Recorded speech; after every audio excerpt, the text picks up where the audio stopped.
ngi wax ci turu étudiants yi nekk ci commune Chérif Lo yëpp parce que commune Chérif Lo dafa am 7 étudiants tey jii dañoo ñëwoon wuyu appelu monsieur le maire comme chaque année ni mu koy defee di génn ay subventions di ko jox étudiants yi bon ren nag dafa am particularité bu mu am par rapport ak année yi passé parce que monsieur le maire dafa génne benn enveloppe 8 millions par rapport ak l'année passée mi ngi nekkoon 6 millions également tamit amicales yi dañoo yokk de 4 à 7 bon loolu day wane ni rek monsieur le maire pare na pour jàppale bépp doomu commune boo xamante ne nii mi ngi ci université yi nekk ci Sénégal lépp loolu umpul kenn ci commune bi comme ni ñu ko waxee woon monsieur le maire koo xam-xam ni politique am fàttewu ci étudiants yi chaque jour mi ngi def lu mu mën pour que les étudiants soient dans d'excellentes conditions pour ne pas dire de très bonnes conditions ñun nag étudiants yi wax dëgg yàlla amel nañ ko njukkal loo xam ni am na fu mu commencé mais amul fu mu yam parce que mënuñu ko fay parce que dañoo nekk ak suñu naataango à l'université mais ñëwuñu fa benn commune parce que suñu maire moom moo def loolu dañuy am subvention yoo xamante ni day doubler li nga xam ne moom la yeneen communes yi di am bon maa ngi wax ci turu comme ni ma ko waxee ci turu amical yëpp kontaan nañ ci monsieur le maire amuñu fayam waaw di ñaan yàlla mi nga xam ne moo am fayal mu fayal ñu ko di ko wax ne étudiants yi kontaan nañ ci moom bu baax a baax parce que depuis ba mu ñëwee ci municipalité bi il n'a mélangé aucun effort pour que les étudiants soient dans d'excellentes conditions.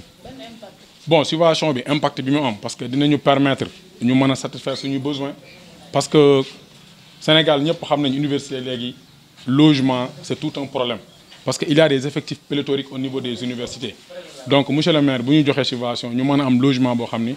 képp ku jugee ci commune Chérif Lo di nga mën a ñëw nekk ci logement yi pour mën a jàng convenablement loolu noonu je pense que ku la ko defal mënoo koo fay logement yi daal impact bi mu am mooy dinañu jàppale ci suñu jàng ba ñu mën a réussir ci bon du logement rek parce que tamit boo amee logement di nga équiper logement bi di nga wut ay matelas mais également aussi tamit am na yenn étudiants yoo xam ne seeni loxo jotul seen ginnaaw parfois di nga leen mën a jàppale ba nga xamante ni du ñu am problème te tamit université léegi pour nga am bourse c'est tout un problème étudiants yi mënuñu am bourse bon dina leen ci jàppale ba nga xam ne ñoom du ñu am benn problème ba mu mën a loo xam du gàllankoor seen jàng daal. monsieur le maire nag comme ni nga ko waxee rek yeyoo na cant ak ngërëm ci taxawaay bi nga xamante ni moom lay taxawu jeunesse am di ko taxawu ay ndaw ndax tamit ku wax ndaw rek xam ni ndaw yéenay avenir u commune Chérif Lo ëllëg yéenay tamit avenir u Sénégal rawatina yéen les étudiants kon vraiment tamit ñu ngi leen di féliciter di leen encourager tamit di wax rek ngeen gën a góorgóorlu tamit ci seen njàng bu baax a baax bu ëllëgee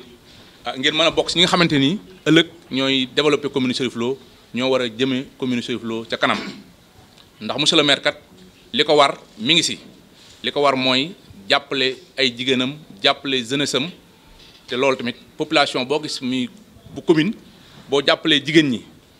jàppale ndaw ñi mel nga ni jàppale nga jeunesse jàppale nga population bépp te loolu ci la nekk kon dañ koy ñaanal yàlla yokk wéram yokk suturaam bu baax a baax te mi ngi def tamit liggéey bu am solo te bu ñu waxee tamit les étudiants wax rek ci wàllu éducation xam naa sax am ngeen lu bari lu leen ci xam mais dañ leen di gën a wax rek que ni monsieur le maire li mu def ci wàllu éducation ci réew wax na ko sànq ba waa IEF reconnaître que ni dans le département de Tivaouane li fi monsieur le maire def benn maire mosu koo def tamit muy dëgg tamit souvent de wolof day wax ni weet di gis bokk ci ndax monsieur le maire tey bi muy ñëw ci commune Chérif Lo defe naa ñaari école la fekkoon ñu am fi ay murs de clôture muy école Chérif Lo ak école Kër Xaalis Soxna bi mu ñëwee yàlla def na mu miire fi école Njaxate Njaasaan miire fi école Baaliga miire école Koudia Diène miire école Kër Coon miire école Kër Mathielen école Njaasaan école Kër Amari Kumba bi nga xamante ni ma taxaw foofu ci Kër Amari Kumba ñi ngi ko créé woon en 1962 di école bi nga xamante ni moo njëkk ci commune Chérif Lo de 62 ba monsieur le maire ñëw lañ ko collecté kon loolu tamit mu nekk jéego yu am solo ñu ko ci remercier baax taxawaayam miire waat école Kër Xaalis Sarata miire école Kër Magay Ndaw kon gis ngeen li nga xamante ni moom la def ci ay réalisation fi nga xamante ni moom la yóbbu wàllu éducation tamit bala ngaa nekk étudiant da nga jaar ci école élémentaire yi donc ci wàllu construction de salle de classe loolu tamit ñu wax leen ci tamit ngeen gën koo xam gën koo yóbbaale bu leen demee tabax na ñaari salle de classe ci école Chérif Lo tabax 3 salles de classe école Kër Thione Sarr tabax 2 salles de classe école Kër Mathielen tabax benn salle de classe école Kër Xaalis Soxna tabax benn salle de classe école Kër Gaari Sarr tabax benn salle de classe école Thiawoune Pël nekk nouvelle création muy Thiawoune Peulh ak Mbengeen ak Kër Yoro Sadio. Donc monsieur le maire tamit également di def ay lu ñu tuddee ay réhabilitation ay salle de classe yu si mel ni école Kër Amari Kumba Kër Mëgay Ndaw yooyu yëpp mu def ko si wàllu éducation ay dotation de table banc muy jàppale école si ay table banc moo xam école élémentaire yi di dem sax ba si CEM yi te ku ne xam na ni CEM li ñuy wax domaine de compétence transférée donc CEM yi ak lycée yi bokkul si compétence transférée bu maire yi moo tax monsieur le maire am na su koy def tamit donc day war tamit étudiants yi xam ko mën ko see jaajëfal parce que dañuy wax 9 domaines de compétence yi nga xamante ni moom lañu jagleel les maires école CEM yi ak lycée yi bokk si donc te monsieur le maire mi ngi jàppale bay jàppale CEM yi di leen jàppale bu baax a baax a baax ba jamono bee passé rek la def réfection CEM bu Chérif Lo bi defaraat porte yeeg fenêtre yi la fa yàqoon lépp mu taxaw ko bu baax a baax a baax loolu lépp tey dañ ko si jaajëfal yëkkati tamit machine bu mag a mag bu jëm si wàllu photocopieuse di ko jagleel waa CODEC mooy directeur d'école yi pour seen wàllu photocopieuse yi di leen jàppale si examen yi ni def ak yëpp di ko jàppale élèves yi moo xam CFE BFM bac tout ñu ngi koy jàppale ñi nga xamante ni ñoo nekk si commune bi Chérif Lo donc jënd tamit benn oto jagleel ko élèves yi nga xamante ni ñoo nekk si biir commune bi di jàngi te loolu lépp tamit ñun ñi ba nekk élève mënuñu ko am mën nañu ba ñu jàngee Chérif Lo sax dañ daan ne fii dañ daan joxe fii ñu ne fi di jàng bu fekkee ne ñu wàcc dox dem ñibbi Kër Massamba Gueye gañ dëkk donc kon loolu lépp tey su ko maire def tamit laaj na xale yi xam ko ba mën ko see jaajëfal mën ko see remercier ñu war rek ni taxawaayam si wàllu éducation parce que bu ñu waxee étudiant wax éducation donc loolu lépp dañ ko si sant di ko gërëm bu baax tey nag mu ñëwaat yëkkatiwaat somme 8 millions de francs CFA jagleel ko étudiants yi donc te mi ngi koy def depuis 2015 daan ko joxe tàmbalee ko si ñaari amical comme ni ñu ko waxee sànq muy dem ba si 4 dem ba si tey mu nekk 7 amical yoo xamante ni tey kenn ku ne incha allah rabbi dañ la jox benn montant bu am solo boo xamante ni bu ngeen demee rek ngeen góorgóorlu si xool li nga xamante ni moo nekk seeni priorité ngeen jéem ko see def donc loolu tamit am nañu yaakaar si yéen ndax tamit ay ndaw ngeen te xam ngeen tamit li ngeen bëgg ak fa ngeen bëgg jëm ëllëg donc loolu lépp tey monsieur le maire bu ko defee rek da koy def ngir jàppale ay doomam ay jarbaatam waxoon nañ ko fi daaw donc parce que yéen ñii ay doomam lañu ñii ay jarbaatam lañu mu bokk ak yéen commune bi yàlla def ko mu nekk si bopp commune bi ba pare di am si taxawaay bu mat sëkk kon tamit loolu dañ koy remercier bu baax di ko sant di ko gërëm di wax rek ni yéen ak monsieur le maire incha allah dañuy ñaan yàlla bu déwénee montant bi gën a mën a yokkuwaat parce que moom mi ngi gëstu chaque jour wax ni fan la doomu commune bi ne moo waral tey moo xam ka nekk Ziguinchor ka nekk Sine Saloum fu waay mën rek bu nga xamee tey bu déwénee nan la boole si li nga xamante ni moom lay joxe donc boo tamit montant bi ñu yokkaat ko boo tamit lépp loo xam ne bëgg ngeen ko rek loo xamante ni mooy ñoŋal seenum njàng ngeen mën koo am. dem ba ñoom ak ñu nekk Kaolack kon mën nañu wax ni ndekete kon la commune de Chérif Lo composé na gouvernement Sénégal gépp ngeen fàttali leen aussi njàng dafa am base bi ba ca au sommet mooy primaire ba université pour ma fàttali leen ni waa primaire yi seen njiit de monsieur Mbaye représenté fi Pape Faye maanaam boroomi xam-xam lañ parce que wax naa ni CM bi bala muy baax primaire baax bu CM baaxee itam lycée baax bu lycée baaxee université jàpp kon yàlla na suñu borom dajale nu lépp loo xam ne ni ci wàllu xam-xam war ngeen koo sàkku seen résultat am na ko wax ci biir mooy indi résultat yoo xamante ne dëpp na ak li ñu war a soxla ci yéen beneen ñu fàttali leen ni bu ngeen gisee mbooloo mi toll ni ku nekk université rek am nga sa papa ak sa ndijaay wala boo xam ne ñëw na buñ ne ñu ngi jëm ci ñoom di leen teral parents yëpp dañuy sawar pour ñëw fekk sa jiitaay boobu kon ngeen bàyyi xel ne mbooloo mi ni mu toll ni ngeen toll moo ko waral ndax ku nekk da nga naan sama doom bi bu admee BFM bu paree bu admee bakam dem université war na retour bi parents yi xam ne yéen a nga ci telle situation yu baax ya wala safaan ba dañ nañ la yàlla musal ci bu safaan bi monsieur le maire aussi pour ñu waxtaan ci moom du personne bi moo ñu neex pour ñu waxtaan ci moom non ay jëfam ji muy jëf dëppale ko ak bëgg-bëgg population bi dimbal moom nga xamante ni coono yi war a am mu wàcc ku leen te maire loolu lay jëriñ yaakaar naa bu ñu ko seetee ci tur bi appellation bi dina mel ni maanaam ku jiite ak njaboot li nga ci war a def ci góor ak ci jigéen ñoo yem ci xol bi yow mi nga xamante ni way jur nga tey mu nekkal way jur yooyu nekk ci gox yi yéen itam am na ko wax leen ni ba ay ambassade ngeen lan mooy ambassade bi mooy xamle sa bopp fa nga ne boo dellu si waatee itam jariñ sa bopp ci fi nga xamante ne foofu nga bàyyi ko woon ñu ne ci bii étape lañ ko bàyyi la jógee woon fii mais bi mu àggee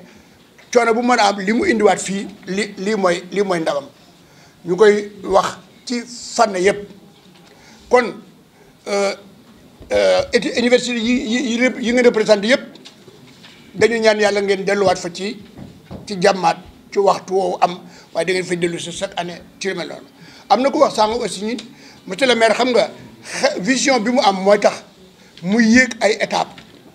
financement nombre yi chiffres yi di augmenter pourquoi bu fekkoon noonu dafa amoon benn ndimbal boo xam ne bu unique la rek mu jox leen ko mais yéen da ngeen a xam ni kër giy dundee juróomi kiloy ceeb ak kiy dundee ñetti kiloy ceeb kii yi dundee ñetti kiloy ceeb boo ko joxee ab libre da ngay wax ne da cay laal waaye du ci rek kii dundee juróomi kiloy ceeb boo ko joxee ñetti kiloy ceeb te def ni njàmbar nga du ja moom mu ni naa ànd ak yéen suivant ci ni ngeen di augmenté woo nu defee ko noonu alors kon déwén jii nu jëm dañoo ñaan yàlla amaat yeneen basel yi yoo xamante ne ay étudiants lañu ñu ñëwaat fekk si leen foofu ngeen di leen initier dugal leen ci biir loolu kon moom chiffre bii muy wax ni amagul fu mu mën a yem kon dafa am na loo xam ni toujours alors ñu di ko fàttalante alquran dafa wax ne la an takkatum la asidannakum yàlla moo wax ne jaam ñi na ngeen li ma leen di defal na ngeen di sant may dolli nekkate kon sant benn caabi la boo xam ni day yokk ay xéewal ci fànn boobu beneen bi mu ni ku santul mbindaafun doo sant yàlla kon nañ ni ubbi suñu xol yi ci xam ne sant kon yàlla nee na sant ndega suñu mbégte yëpp ci la am ci place bu man doon ci ñuy wax diine naka la tudde sant am na solo torop ci biir loolu di gërëm itam nag ñi nga xam ne ab équipe lañu jige ko trop di jigéen di góor ñi fi teew ci ay jigéen dañu ñëw pour apprécier leen dañu ñëw pour remercier maire ak yéen donc kon suñu sanga ba Sëriñ Tuubaa màggalam nga mun waxoon ne damay woo jullit ñu ñëw sant la ma seen borom ndax sant naa ba jeexal kon damay woo jaam ñi ñu ñëw sant la ma seen borom ñii di def gàmm ñu ni yonent bi moom lañ doon génnal wàllam kon ñeneen dañuy woote waat ci gàmm fu mu mën rek mooy sant boromam ci li nga xamante ni moom la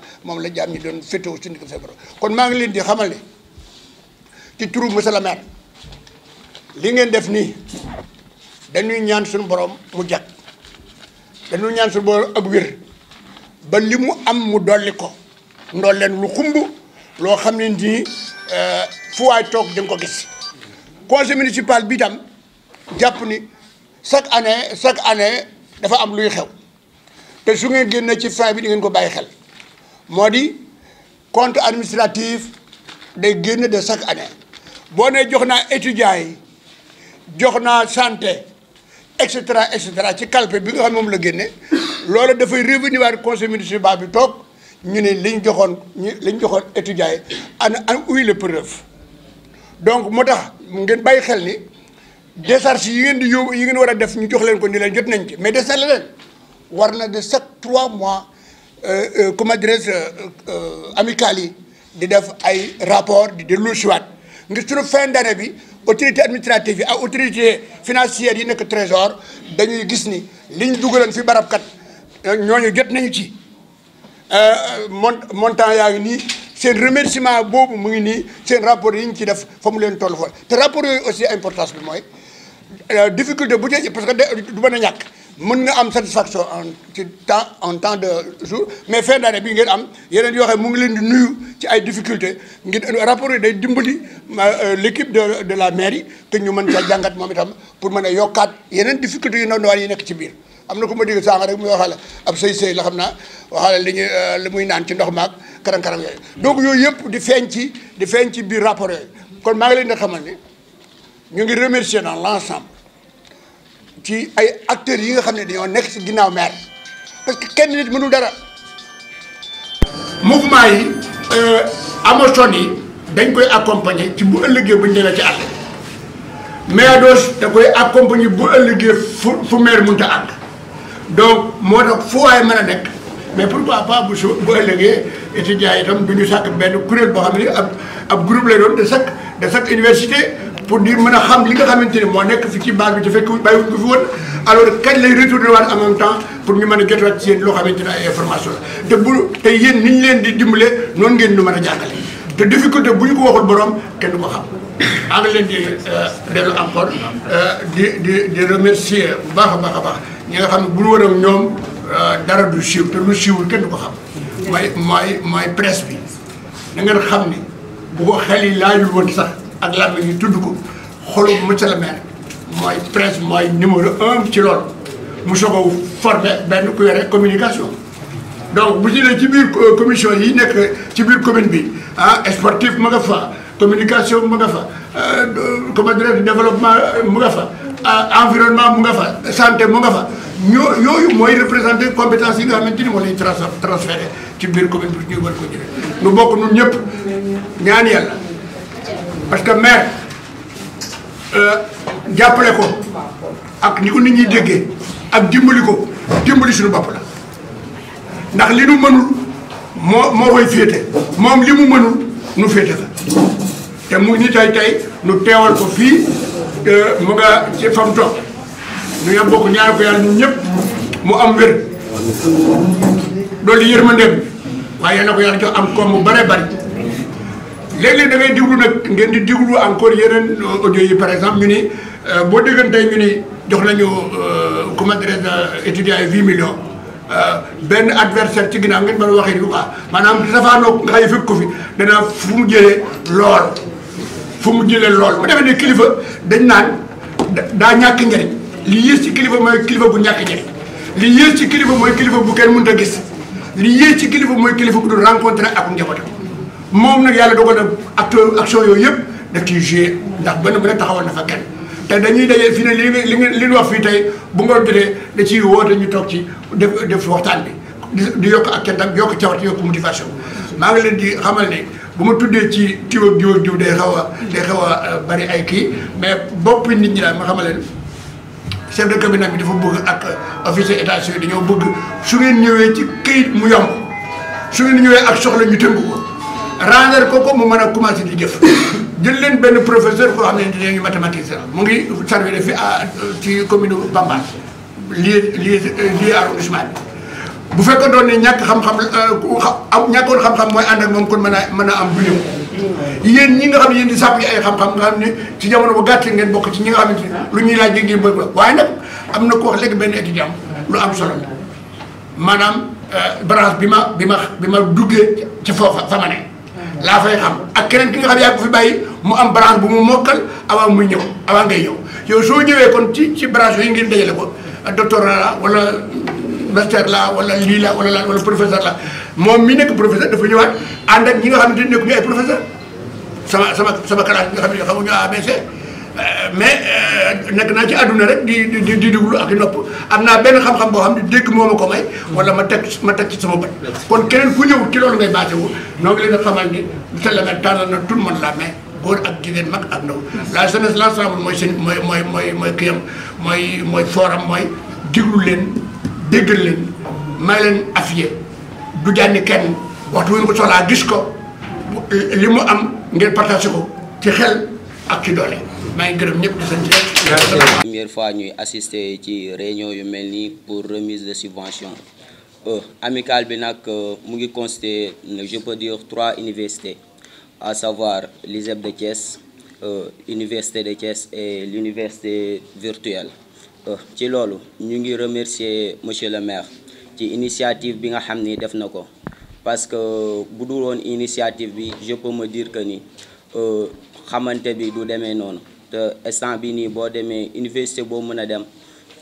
amicale bi ñoo bokk maam fi nga xam ni moom la ñuy nekk seen résidence benn la ñooy tëddandoo di yeewandoo te loolu dafay solidifier benn relation amicale parce que dinañ permettre ñun ñëpp ñu xamante dem ba mën a tenir des relations professionnelles parce que ku wax études supérieures xam nga dans l'avenir da ngay dem ci boîte yi pour mën a liggéey mais ñun moom nous remercions sincèrement monsieur le maire. En plus bu ñu waxee ñooy suñu problème bu ñu jëlee étudiants yi nga xam ni ils sont à l'université de Thiès ñu ngi éprouver énormément de problèmes parce que am na étudiants yoo xamante ni dañuy wàcc jóge UT ak ni mu soree ak commune bi pour mën a rejoindre seen demeure pour xëy di jàngi te loolu noonu du ñu am benn stabilité ci seen étude te ku wax étude sànq am na benn camarade bu ko fi soulever wax foo xamante ni da ngay toog pour mën am apaisement pour mën suivre say études correctement. ci loolu moom ñu ngi leen di remercier ci li ngeen xam ni defal ngeen ñu ko parce que dinañu permettre ñu mën ci démarrer des activités yoo xamante ni ça serait bénéfique pour l'ensemble des étudiants qui sont dans la région de Thiès. Nous vous remercions infiniment parce que amuñu seen fay parce que ku ñëw ku wax étudiant wax koo xamante ni war na ko mën a soutenir te lii mënul weesu soutien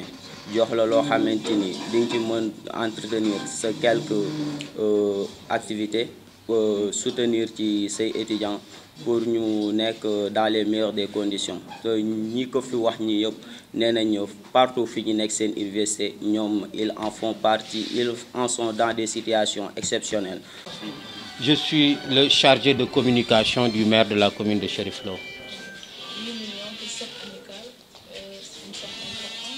Très importante, oui.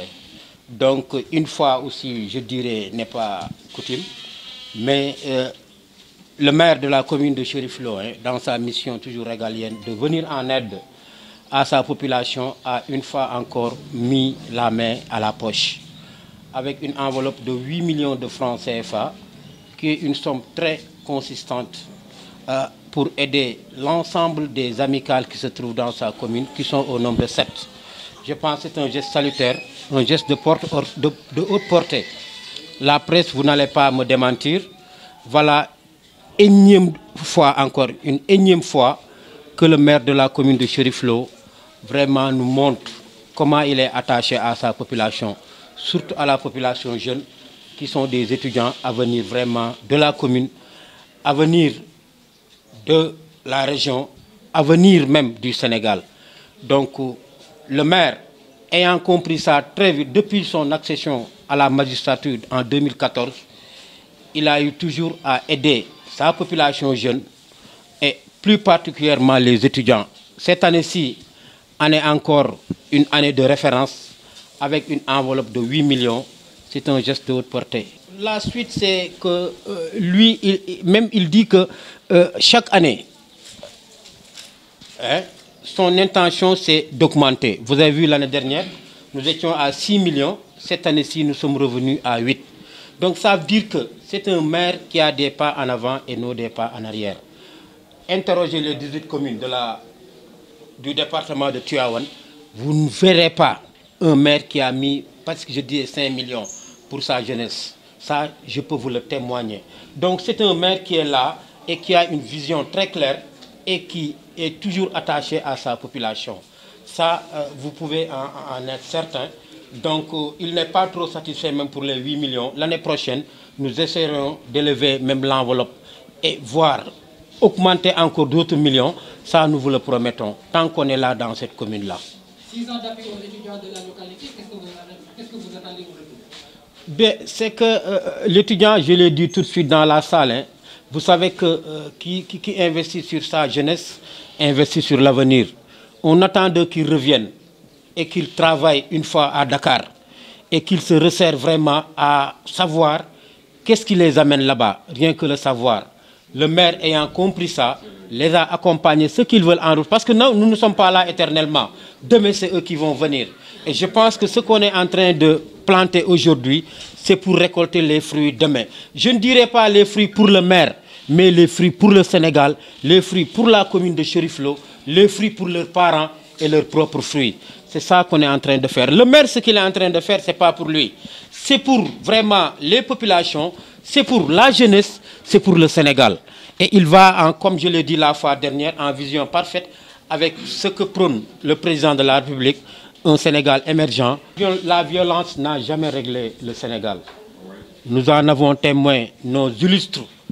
parents qui sont des références, en l'occurrence Cheikh Ahmadou Bamba, El Hadji Malick Sy, Cheikh Bou Kounta à Ndiassane et d'autres prêtres qui sont ici, qui ont réglé leurs problèmes sans prôner la violence. La violence vraiment est à bannir, surtout au niveau, ça se passe dans la tête. Donc il faudra essayer de bannir ça dans la tête. Chers étudiants, vous n'êtes pas partis à l'université, vous êtes partis pour vous battre, mais pas avec la violence. Battez-vous dans les cahiers,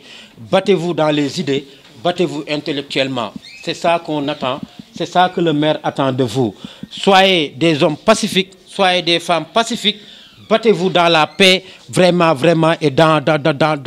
l'obscurantisme. Donc, essayez de revenir et vraiment de sortir votre commune de l'obscurantisme. C'est le seul conseil que